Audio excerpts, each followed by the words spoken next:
పశ్చిమ గోదావరి జిల్లా నల్లజర్లలో సీఎం చంద్రబాబు మాట్లాడుతున్నారు. ప్రత్యక్ష ప్రసారం ద్వారా చూద్దాం. సందర్భంగా దేశంలోనే మొట్టమొదటిసారిగా ప్రతి ఒక్క ఇంటికి కరెంట్ ఇచ్చాం. ఈరోజు కరెంటు లేని గ్రామం లేదు, కరెంటు లేని ఇల్లు లేదు. 100% పోయిన సంవత్సరమే కరెంట్ ఇచ్చిన ఘనత ఈ తెలుగుదేశం ప్రభుత్వం అని కూడా నేను మీకు తెలియజేస్తున్నా. ఒకప్పుడు ఇక్కడ నల్లజర్ల, గోపాలపురం ఈ ప్రాంతాలన్నీ కూడా మీరు చూస్తే ఇది మెట్ట ప్రాంతం, వ్యవసాయం కరెంటు పైన ఆధారపడిన ప్రాంతం. అలాంటి ప్రాంతంలో కాంగ్రెస్ హయాంలో వ్యవస్థను కుప్పగూల్చారు, చాలా ఇబ్బందులు పాలైపోయారు. అసలు ఎప్పుడు కరెంట్ వస్తుందో ఎప్పుడు పోతుందో తెలియని పరిస్థితి. నేనే సంస్కరణ తీసుకొచ్చాను. 2004కు నాణ్యమైన కరెంట్ ఇచ్చాను, కరెంటు లోటు తీర్చాను. అలాంటి సందర్భంలో మళ్లీ నేను ముఖ్యమంత్రి అయ్యానాటికి మన రాష్ట్రంలోనే 22.5 మిలియన్ యూనిట్ల కరెంటు కొరతుంది. దీనివల్ల చాలా దగ్గర మీరు చూస్తే పొలాలు ఎండిపోయినాయి, చిన్న చిన్న పరిశ్రమలు సిక్కైపోయినాయి. కనీసం ఆడబిడ్డలు ఎప్పుడన్నా సాయంత్రం పూట టీవీ పెట్టుకొని సీరియల్ చూడాలన్నా, టీవీ చూడాలన్నా కరెంటు రాని పరిస్థితి. ఈరోజు నేను గర్వంగా చెప్పగలుగుతున్నాను, 7 గంటలు నాణ్యమైన కరెంటు వ్యవసాయానికి ఇస్తున్నాం. 24 గంటలు గ్రామాలకి కరెంట్ ఇచ్చే ఏకైక ప్రభుత్వం ఈ తెలుగుదేశం ప్రభుత్వం అని చెప్పి కూడా నేను మీకు తెలియజేస్తున్నా. అదే సమయంలో నేను ఆలోచించింది, నేనే దీపం పెట్టాను. ఎవరైతే ఆడబిడ్డలున్నారో వీళ్ళంతా చాలా ఇబ్బందులున్నాయి, చాలా సమస్యలున్నాయి. అలాంటి సమస్యల్లో ఏదైతే కట్టె పొయ్యలతో ఎక్కడికక్కడ మనం చూసినప్పుడు పొగలో వంట చేయడం, చాలా బాధపడడం, అలాంటి చూసిన తర్వాత మా తల్లి కూడా కష్టపడినప్పుడు నేను చూశాను. అందుకని ఈ రాష్ట్రంలో ఏ ఆడబిడ్డ కష్టపడకూడదని దీపం కింద వంట గ్యాస్ కనెక్షన్లు ఇచ్చాను. మళ్ళీ కాంగ్రెస్ హయాంలో ఏమీ ఇవ్వలేదు. ఈరోజు ఒక నిర్ణయం చేశాను. 3 సంవత్సరాలు పూర్తి చేసిన సందర్భంగా ప్రతి ఒక్క గ్రామంలో, ప్రతి ఒక్క ఇంటికి రాబోయే రోజుల్లో కిరోసిన్తో కానీ కట్టెలతో కాకుండా పూర్తిగా వంట గ్యాస్తో వంట చేసుకోవాలి. మా ఆడబిడ్డలు ఆనందంగా వంట చేయాలని 100% ఎల్పీజీ గ్యాస్ కనెక్షన్లు ఇప్పిస్తున్నారని చెప్పి కూడా నేను మీకు తెలియజేస్తున్నా. అందులో ఈ జిల్లా వేదిక పైన ప్రజాప్రతినిధులు కానీ, ఇంకో పక్కన జిల్లా యంత్రాంగం కలెక్టర్ గారి ఆధ్వర్యంలో బ్రహ్మాండంగా పనిచేశారు. మొత్తం జిల్లాలో మీరు చూస్తే ఈరోజు 16,80,133 మంది ఉంటే, కుటుంబాలుంటే అందరికీ వంట గ్యాస్ వచ్చింది. రాష్ట్రంలో మొదటి జిల్లా, 100% ఎల్పీజీ కవర్ చేసిన జిల్లా. భవిష్యత్తులో కట్టెల పొయ్యి అవసరం లేకుండా, కిరోసిన్ అవసరం లేకుండా పూర్తిగా గ్యాస్తో వంట చేసుకునే జిల్లా పశ్చిమ గోదావరి జిల్లా. దీనికి నేను గర్వపడుతున్నా. గట్టిగా చప్పట్లు కొట్టి హర్షాన్ని తెలియజేయాల్సిన అవసరం ఉంది. ఒక్కొక్కసారి మన కోసం పనిచేసే యంత్రాంగాన్ని అభినందించాలి. ఎవరైనా తప్పుడు పనులు చేసేవాళ్ళు రాజకీయాల్లో ఉన్నా, ఇంకో పక్క అధికార యంత్రాంగంలో ఉన్నా వాళ్ళను కూడా ఖండించాల్సిన అవసరం ఉంది. నేను పక్క గ్రామంలో చూశాను. పక్క గ్రామంలో ఒక పట్టాదారు పాస్బుక్ కావాలంటే అక్కడుండి ఎవరైతే రెవెన్యూ ఆఫీసర్ ఉన్నాడో అతను డబ్బులు అడిగాడని అక్కడుండే మహిళ చెప్పింది. నేను అడిగాను, పోతవరంలో మీకు అన్ని పనులైనాయి, పనులైనప్పుడు మీరు ఆనందంగా ఉండారా అని అడిగాను. కాదు, మేము కొంతమంది అసంతృప్తి ఉందన్నారు. అసంతృప్తి ఏంటనే ఒక మహిళను అడిగితే, నేను మామూలుగా మా పట్టాదారు పాస్ పుస్తకం మా మామగారు చనిపోయారు, నా భర్త పేరుతో ఏమని అడిగాం, ఇక్కడుండే అధికారి 30,000 అడిగారని ఆ మహిళలు చెప్పినప్పుడు నాకు చాలా బాధ కలిగింది. అందుకనే కలెక్టర్ గారికి ఆదేశాలు ఇచ్చారు. ఇమ్మీడియట్ గా రిపోర్ట్ తెప్పించండి. ఒకవేళ అది వాస్తవమైతే తక్షణమే అతన్ని కఠినంగా శిక్షించి సస్పెండ్ చేసి అవసరమైతే ముందుకు పోతామని చెప్పి కూడా నేను మీకు తెలియజేస్తున్నా. ఒక నీతివంతమైన పాలన ఇవ్వాలనుకుంటున్నాను. సమర్థవంతమైన పాలన ఇవ్వాలనుకుంటున్నాను. పేదవాళ్ళకి ఇబ్బందులు లేని పరిపాలన నేను ఇవ్వాలని చెప్పి ఆలోచిస్తున్నాను. ఈరోజు మీరు ఒకసారి చూస్తే అధికారులకు కూడా పీఆర్సీ ఇచ్చాం. 60 సంవత్సరాలు వయసు పెంచాం. నేను వాళ్ళందరినీ కోరేది అవినీతి లేనటువంటి పరిపాలనలో భాగస్వాములు కావాలి. ఎవ్వరు కూడా ₹1 డబ్బులు తీసుకోకుండా సమర్థవంతంగా పనిచేసే పరిస్థితి రావాలి. అదే సమయంలో రాజకీయ నాయకులు కూడా ప్రజాప్రతినిధులు కూడా నీతివంతమైన పాలనకు కట్టుబడాలి. మీరు కూడా ఏ పేదవాడి దగ్గర ఒక్క పైసా తీసుకోకుండా ఎక్కడా అవినీతికి పాల్పడకుండా పరిపాలనలో భాగస్వాములు కావాలి. అభివృద్ధిలో భాగస్వాములు కావాల్సిన అవసరం ఉంది.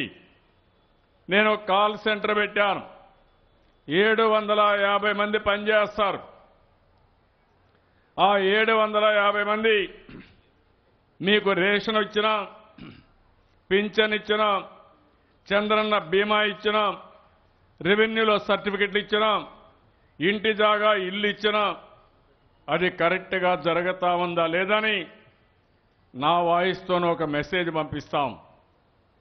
కాదు జరగలేదని మీరు చెప్తే మళ్ళీ ఒక టెలిఫోన్ ద్వారా మీతో మాట్లాడి ఎక్కడ జరగలేదో కనుక్కొని ఎవరైనా అవినీతికి పాల్పడితే తిరిగి ఆ డబ్బులు మీకు ఇప్పించి వాళ్ళని కఠినంగా శిక్షిస్తానని చెప్పి కూడా నేను మీకు తెలియజేస్తున్నా.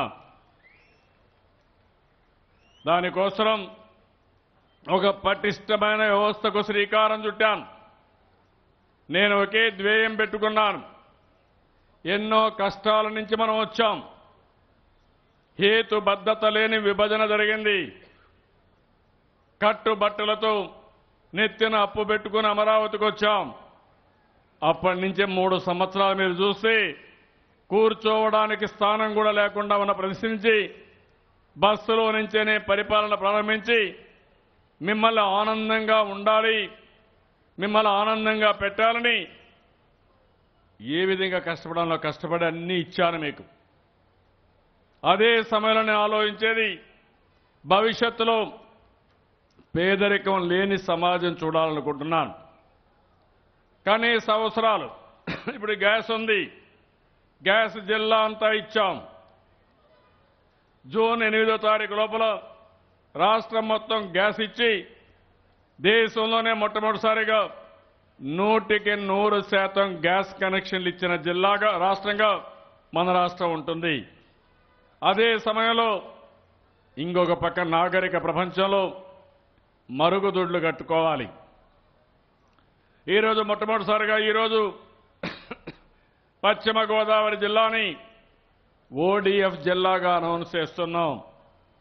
మొత్తం మీరు చూస్తే 2,29,000 టాయిలెట్లు మనం కట్టి జిల్లాలో ఏ వ్యక్తికి కూడా టాయిలెట్ లేదనకుండా 48 మండలాలు, 908 గ్రామాలు, పట్టణ ప్రాంతాలు అన్ని దిక్కల్లో కూడా మరుగుదొడ్డి కట్టాం. నా ఆలోచన ఒకటి, పేదవాళ్లు ఆత్మ గౌరవంతో బతకాలి. రోడ్డు పక్కన మరుగుదొడ్డికి పోవడం ఒక నామోషి. ఆడబిడ్డల ఆత్మగౌరవం కోసం ఈరోజు మొత్తం మరుగుదొడ్లపైన శ్రీకారం చుట్టాను. దగ్గర 60 లక్షల మరుగుదొడ్లు కట్టలేదు. దేశంలో బాగా వెనుకబడి ఉన్నాం. అక్కడి నుంచి నేను ఒక ప్రతిష్టగా తీసుకుని 2018కి 100% కట్టాలని ఆ కార్యక్రమంలో భాగంగా పశ్చిమ గోదావరి జిల్లా 100% ఓడిఎఫ్ చేసి అందరికీ టాయిలెట్లు ఇచ్చారు. ఆత్మ గౌరవంతో ముందుకు పోవడానికి శ్రీకారం చుట్టారు. దీనికి జిల్లా అడ్మినిస్ట్రేషన్ ని మనస్ఫూర్తిగా అభినందిస్తున్నా. ఇది సాధించిన మిమ్మల్ని కూడా అభినందిస్తున్నా. గట్టిగా చప్పట్లు కొట్టి ఎవరైతే కారకులు ఉన్నారో వారిని మనస్ఫూర్తిగా అభినందించాల్సిన అవసరం ఉంది. 3 కార్యక్రమాలైనాయి. ఒక పక్క మరుగుదొడ్లు, ఒక పక్క వంట గ్యాసు, మూడోది ఇంటింటికి కరెంటు. ఈరోజు మళ్ళీ మీరు ఒకసారి చూస్తే ఈ సంవత్సరమే మీ గ్రామంలో ఉండే చెత్తంతా కూడా ఒక మనిషిని పంపించి ఆ చెత్తంతా కలెక్ట్ చేసి అందులో నుంచి వర్మీ కాంపోస్ట్ కన్వర్ట్ చేసి పొలాలకు ఎరువుగా వాడుకోబోతున్నాం. ఈరోజు మీరు చూశారు, ఈ యొక్క చెత్త ఏ గ్రామానికి పోయినా ఏ టౌన్కు పోయినా గుట్టల గుట్టలుగా వేసి గ్రామంలోనే మనం పోతా ఉంటే మనకు స్వాగతం పలుకుతూ దుర్వాసనతో ఆ గ్రామం చాలా బాధాకరంగా ఉండేది. అలాంటిది ఇప్పుడే నేను చూశాను పోతవరంలో. చాలా బాగా చేశారు.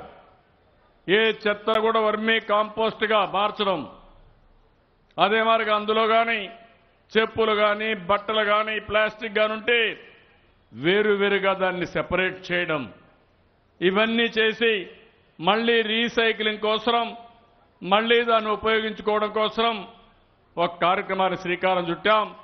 రాబోయే ఈ సంవత్సరంలోనే వెస్ట్ గోదావరి జిల్లాలో ఏ గ్రామంలో కూడా వేస్ట్ లేకుండా చెత్త లేకుండా చేసే బాధ్యత జిల్లా యంత్రాంగం తీసుకుంటారని చెప్పి కూడా నేను మీకు తెలియజేస్తున్నా. ఇదే కాదు, సిమెంట్ రోడ్లు, మురికి కాలువలు, గ్రామాలు మనం చూస్తున్నాం. వర్షం వస్తే ఇంట్లో నుంచి బయట రాలేం, గ్రామానికి పోవాలంటే సమస్యలు. అదే మరి మురుగునీరు ఇంటి పక్కనే ఉండడం, దోమలు ఈగలు అన్ని విధాల ఆ ప్రాంతం నుండి అనేక అంటువ్యాధులు వచ్చే పరిస్థితి వచ్చింది. ఈరోజు వెస్ట్ గోదావరి జిల్లా నాకు ఒక ప్రీతి ప్రాంతమైన జిల్లా.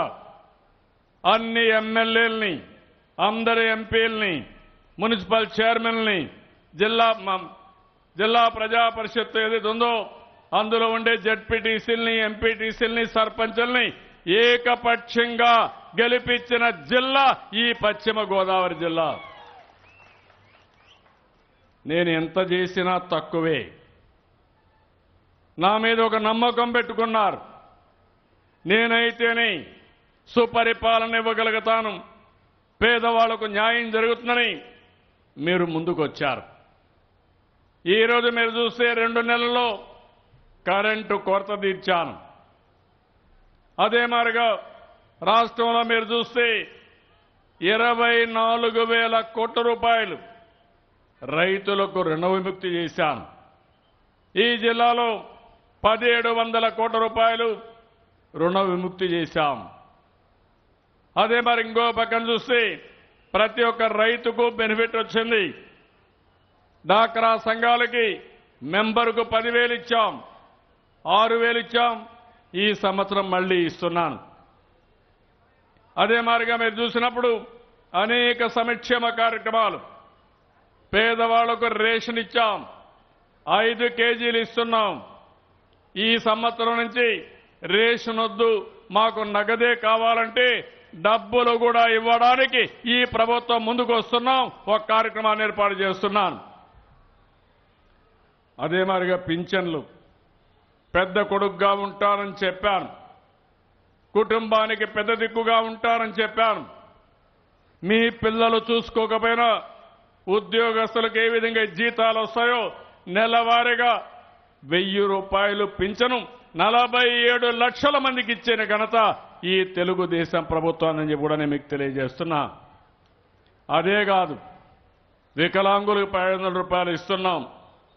ఒక అభద్రతా భావం పోవాలని ఎవరైనా యాక్సిడెంట్ చనిపోతే 5 లక్షల రూపాయలు, ఎవరైనా పూర్తిగా వికలాంగులైతే 5 లక్షల రూపాయలు, పాక్షికంగా వికలాంగులైతే దగ్గర దగ్గర 3,25,000 రూపాయలు, ఎవరైనా చనిపోతే 30,000 రూపాయలు. ఇవన్నీ కూడా సహజ మరణానికి కూడా డబ్బులిచ్చి మిమ్మల్ని ఆదుకుంటున్నాం.